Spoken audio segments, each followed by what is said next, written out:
우리가 태닝을 할 때도 고루고루 탈 수 있도록 이렇게 몸을 이렇게 들거든요. 이렇게 들고 있고 좀 민망하긴 한데, 그렇게 해서 태우듯이 마치 노광공정도 저렇게 자외선을 이렇게 쏘아주면은 마스크를 통해서 가려진 부분과 가려지지 않은 부분을 통해서 이 웨이퍼 위 어떤 패턴을 이식을 하는 과정이죠.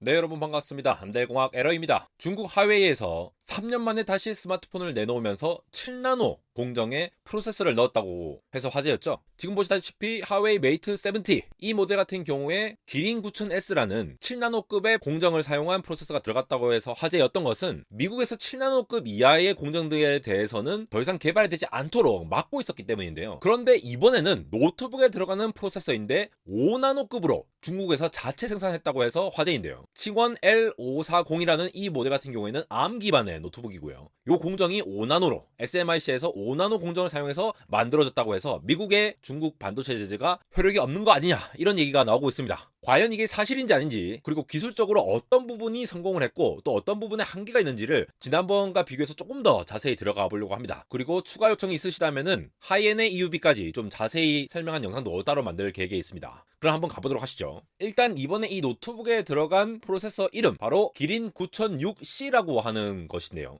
현재 뭐 엄청나게 많은 내용들이 밝혀진 건 아니고 조용하게 웹사이트를 통해서 이렇게 쓱 소개를 했어요. 근데 분명히 ASML은 중국의 DUV 장비, 심자외선 노광 장비를 공급을 했을지언정 EUV, 극자외선 노광 장비는 공급을 안 했단 말이죠. 왜냐하면은 미국 우군들이 이게 중국에 더 이상 공급하지 말라라고 이렇게 제재를 하고 있기 때문이죠. 아신 분들은 다 아시겠지만도 한 번 더 좀 정리해서 말씀드리려면은 반도체에서는 이 미세화가 중요합니다. 뭘 더 미세화 하느냐? 우리가 결국은 이 프로세서라고 하는 것이 전류가 통했다 안 통했다를 통해서 0과 1을 표현하는 거잖아요. 얘네들이 서로 계산을 할 거고 뭐 이렇게 프로세싱을 하면서 하는데, 점점 더 전력을 덜 먹으면서도 똑같은 공간에 더 많이 이 트랜지스터를 때려박는 게 목적인 거예요. 그러면은 애초에 요거를 작게 그릴 수 있는, 이 회로도를 작게 그릴 수 있는 이런 노광 장비가 있어야 되고, 그게 기존에는 심자외선이라고 불리는 DUV 장비가 들어갔는데 이것보다 한층 더 발전된 게 지금 EUV 장비로 많이 쓰이고 있죠. 그리고 나중에는 하이 NA라고 부르는 개구수가 더 높은 그러한 노광 장비까지 도입을 고려하고 있습니다. 2나노급에서는 요게 다 도입이 될 거라고 보고 있죠. 요거는 나중에 따로 정리를 할 건데, 어쨌든 이 노광 장비를 더 세밀하게 만들 수 있는 것들을 미국이 막았다는 겁니다. 중국에 안 들어가도록. 그러니까 중국은 그 전 모델인 DUV 장비만을 가지고 더 미세화를 시켜야 돼요. 그런 상황인 거죠. 근데 지난번에 메이트 70, 여기에서도 보면은 기린 9000S라고 부르는 7나노급의 반도체를 분명히 만들었다는 겁니다. 이게 SMIC 2세대 7나노 공정 기술을 사용했다고 알려져 있는데, 물론 TSMC 같은 경우에도 7나노급의 DUV 공정을 사용을 했어요. 그런데 요즘에 EUV로 다 전환을 하는 이유가 DUV를 쓰면 훨씬 더 돈이 많이 들고 시간이 많이 들고 많은 문제, 에러율이 많이 발생한다는 겁니다. 근데 이제는 5나노까지는 힘들지 않을까 했는데 5나노까지도 만들었다라는 게 이번에 놀랄 일이죠. 실제로 웹사이트에 가보시면요, 요 화웨이 홈페이지에 이렇게 조용히 출시를 했습니다. L540 해가지고 여기에 9006C라는 기린 9006C라는 프로세서가 들어갔다는 거 보이시죠? UFS 지원하고 거기다가 ARM, ARM의 말리 GPU도 이렇게 들어간 것을 볼 수가 있습니다. 그래서 다양한 얘기들이 있는데 이거를 막 떠벌리면서 발표한 게 아니라 그냥 조용히 발표를 했어요. 아무래도 미국이 신경이 쓰였겠죠. 근데 이 기린 9006C라고 하는 것이 5나노 공정을 썼고 8개의 코어를 가지고 있고 최대 클럭 속도가 3.13GHz입니다. 그러면서 대놓고 얘기해요. 더 높은 성능을 가지는데 더 낮은 전력 소비를 가지고 있다. 애플 M1 프로세스가 5나노 공정이잖아요. 이 5나노 공정의 최대 주파수가 3.2GHz니까 거의 근접하게 클락수까지 따라잡은 걸로 보이죠. 물론 클락수가 다가 아닙니다. 제가 예전 영상에 말씀드렸다시피 Instruction per Clock, IPC라고 프로세서의 성능 지표에 대해서는 다양한 것들이 있지만도 클락 수준을 저 정도까지 높여서 뭔가 제공할 수 있다. 특히 노트북에 들어간 용도로 만들었다고 하면은 어느 정도 쓸만한 정도로 만들었다라고 유출할 수 있는 부분이 되겠죠.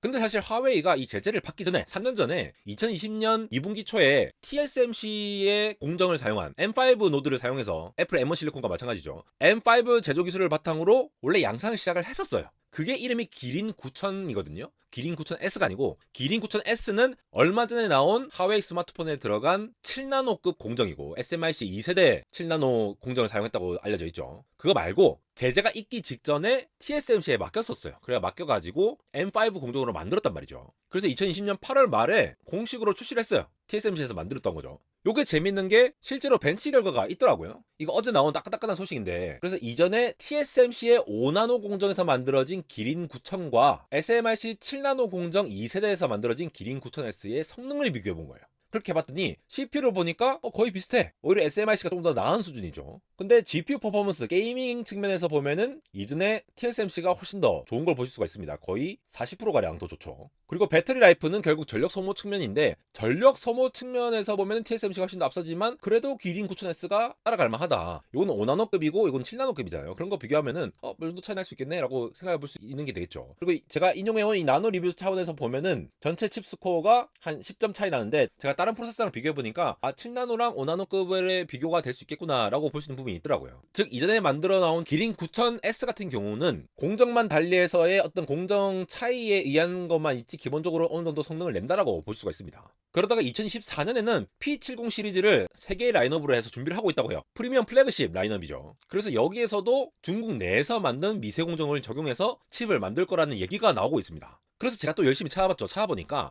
약 1년 전에 하웨이가 EUV 부품이나 이런 기술들을 사용하는 그런 특허를 수령한 걸로 알려져 있더라고요. 물론 아직 이게 등록도 안 됐고, EUV를 하나 만들려면 진짜 어마무시하게 들어요. ASML은 거의 20-30년 동안 만들었거든요. 10년 동안 적자 내면서 만든 건데 갑자기 중국이 만들 수는 없을 거예요. 근데 이런 것들도 대비를 하면서 준비를 하고 있구나 라고 추정이 될 수 있는 부분이 되겠죠. 그러면 여러분, 이쯤에서 궁금해져야 됩니다. EUV를 사용하지 않고 DUV를 사용한 중국은 훨씬 더 나은 기술력을 가지고 있어서냐, 아니면은 뭔가 좀 다른 어떤 꼼수가 있었냐, 이거를 정확하게 좀 세부적으로 파악을 해보려고 합니다. 지금 보시는 것이 핀팩 구조의 14나노, 10나노, 7나노, 5나노 이렇게 트랜지스터가 점점 작아지고 있죠. 그리고 제가 늘 말씀드리지만도 각 회사에서 말하고 있는 파운드리 공정의 7나노, 5나노 요 급은 10나노 이하부터는 사실 저 수치가 무의미하긴 해요. 원래는 저 트랜지스터의 게이트 랭스, 채널 랭스를 얘기를 하는 건데, 그 길이가 한 10몇 나노쯤 되면은 전체 집적 밀도가 어느 정도 될 거다라고 추정하는 것으로서 매트릭이 유효했는데, 이 핀팩 구조에서 저렇게 3차원으로 만들고, 나중에는 제일 오른쪽에 있는 저런 GAA 같은 구조는 거의 뭐 4차원급이잖아요. 뭐 여러 가지 차원을 뚫어가지고 저 소스 드레인으로 흐르는 저 전류가 면적을 좀 더 넓게 해가지고 많이 흐를 수 있어서 물리적으로는 그만큼 더 슈링크가 되지 않았지만 그만큼 더 작아진 공정의 형태를 띈다라고 이해를 하셔야 되거든요. 근데 어쨌든 간에 5나노 이하급으로 가면은 EUV 장비를 무조건 써야 되는데 DUV 장비를 써도 된다라고 하는 것은 결국은 양산과 효율성, 생산성과 관련된 문제입니다. 지금 보시는 것이 ASM에서 공급하는 이 노광 공정, 리소그래피라고 하죠. 반도체 제조 과정에서 어떻게 이걸 쓰느냐라는 건데, 자, 우리가 DUV, 심자외선이죠. UV가 자외선이잖아요. EUV는 더 간 건데, 이 UV 자외선을 노출시키는 거예요. 어디에다가? 포토 레지스터가 쫙 발려져 있는 요 웨이퍼 위에다가 이렇게 한다는 겁니다. 근데 그 사이에 뭐가 있어요? 패턴드 마스크가 있죠. 그러니까 마치 우리가 이렇게 그 빛을 이렇게 가리듯이 어떤 부분은 가렸으면 좋겠고 어떤 부분은 안 가렸으면 좋겠고 뭐 이런 부분 있잖아요. 우리가 태닝을 할 때도 고루고루 탈 수 있도록 이렇게 몸을 이렇게 들거든요. 이렇게 들고 있고 좀 민망하긴 한데, 그렇게 해서 태우듯이 마치 노광공정도 저렇게 자외선을 이렇게 쏘아주면은 마스크를 통해서 가려진 부분과 가려지지 않은 부분을 통해서 이 웨이퍼 위에 어떤 패턴을 이식을 하는 과정이죠. 그렇게 해서 포토 레지스트라고 하는 요 강광액에 따라서 요 부분은 살아있고 나머지는 이 에칭을 통해서 깎아내요. 그러면 점차 이렇게 이런 모양들이 생긴다는 겁니다. 근데 이 모양 자체를 점차 더 작게 만드는 것이 이 파운드리 미세 공정의 핵심인 거죠. EUV 같은 경우에는 지금 보시는 이런 복잡한 과정, 저 빛이 계속 반사해가지고 특정한 광원을 만드는 거예요. 어떤 특정한 광원을 만드냐? 파장이 더 짧은 광원을 만드는 게 목적이에요.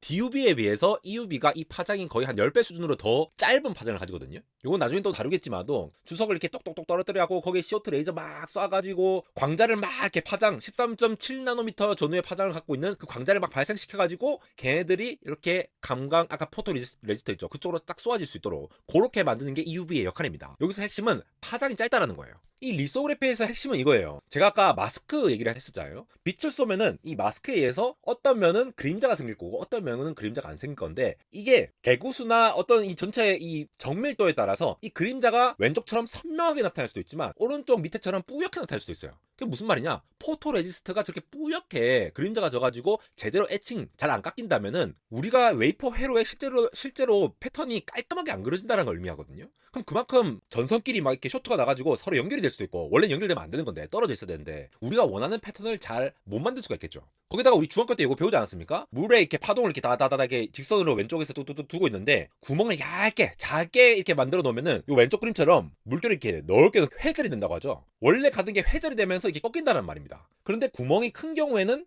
이렇게 넓게 되면서 회절이 좀 덜 되죠. 빛도 마찬가지예요. 빛도 파동성을 갖고 있기 때문에 얘의 파장이 긴 심자외선 같은 경우에 비해서 EUV, 극자외선 같은 경우에 파장이 짧기 때문에 덜 회전이 된다는 겁니다. 그러니까 내부에서 저렇게 뭐 반상해가지고 딱 쏘아줬는데 이게 덜 회전이 되기 때문에 우리가 원하는 패턴으로 덜 회전된 만큼 에러를 덜 만들면서 그림을 잘 그릴 수가 있다는 거죠. 결국 광원의 파장이랑 뭐 하이 NA에서 NA, 누메리컬 어퍼처라고 말하는 이 수차, 요 두 개가 결국 우리가 얼마나 정밀한 패턴을 그릴 수 있냐를 결정하는 요소인데, EUV가 이게 훨씬 더 정교하고 5나노급 이하 정도 되면은 이 EUV를 써야지만이 한 방에 딱 그릴 수가 있다는 거죠. 그런데 여러분, EUV 장비를 쓰지 않고도 5나노급을 이론적으로 만들 수가 있습니다. 그게 바로 지난번에 설명드린 멀티 패터닝이죠. 예를 들어 어떤 특정 파장을 위해서 이 손가락 갯만큼, 이 요만큼의 틈만큼을 미세하게 만든다고 쳐요. 근데 이 마스크를 한 개 더 가져와가지고 이 패턴을 두 개 살짝 이렇게 겹쳤다고 해요. 그러면은 요거 두 개끼리의 갭이 훨씬 더 작아지죠. 원래는 이만큼 넓었는데 요거만큼 작아지니까 원샷으로 그리려고 했던 그 패턴보다 조금 더 작은 거를 그릴 수가 있다는 거예요.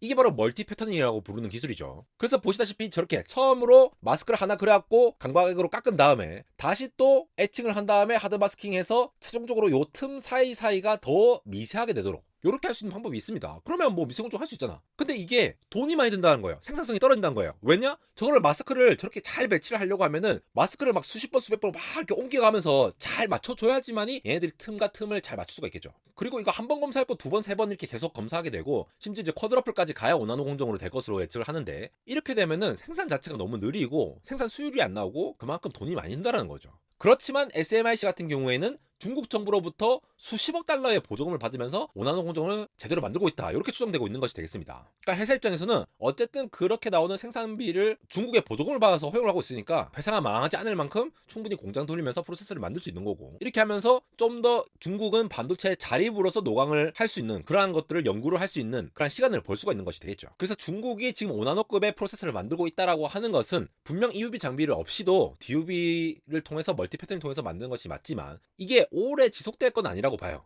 왜냐하면은 3나노, 2나노 계속 그 프로세서의 능력 차이가 나잖아요. 그러니까 3나노, 2나노급 가면은 하이 NA EUV 정도로 들어와야지만이 되는 거고, 지금 EUV 같은 경우에도 멀티 패턴을 하고 있거든요. 그런 식으로 해서 훨씬 더 효율적으로 만들고 미세하게 만드는 것들, 그런 것들이 결국은 DUV를 쓸 때보다 EUV 장비를 쓸 때 훨씬 더 싸게 그리고 빠르게 생산할 수 있다라는 개념에서 보는 건데, 계속 DUV로 5나노, 4나노, 3나노, 2나노 이렇게 가기는 힘들 거라고 보고 있습니다. 물론 그만큼 보조금을 계속 지급하면은 가능은 하겠죠. 근데 이게 효율성에 있어서는 뭐 걱정할 문제는 아니다. 그리고 미국이 약간 간을 보면서 제재를 하고 있기 때문에 또 나중에 또 시대가 지나면은 어느 정도 풀릴 수도 있지 않겠느냐. 계속 이렇게 견제구와 변화구를 던지면서 중국이 자립하려고 반도체 굴기를 이루고 있는 모습이 되겠습니다. 이렇게 또 중국이 5나노 공정의 프로세스를 내놓으면서 여러 가지 이야기가 난무하는 가운데 기술적으로 어떤 부분이 있는지 한 번 더 좀 팩트 체크를 해봤고요. 원래는 EUV 장비, 하이 NA라든가 EUV의 좀 상세한 내용을 다루려고 하다가 좀 시간이 너무 길어진 것 같아서 오늘은 이 정도까지만 정리를 하고, 또 관심을 많이 표해 주시면은 EUV나 하이 NA, EUV가 관련된 내용도 좀 더 자세히 다뤄보는 시간 가져보도록 하겠습니다.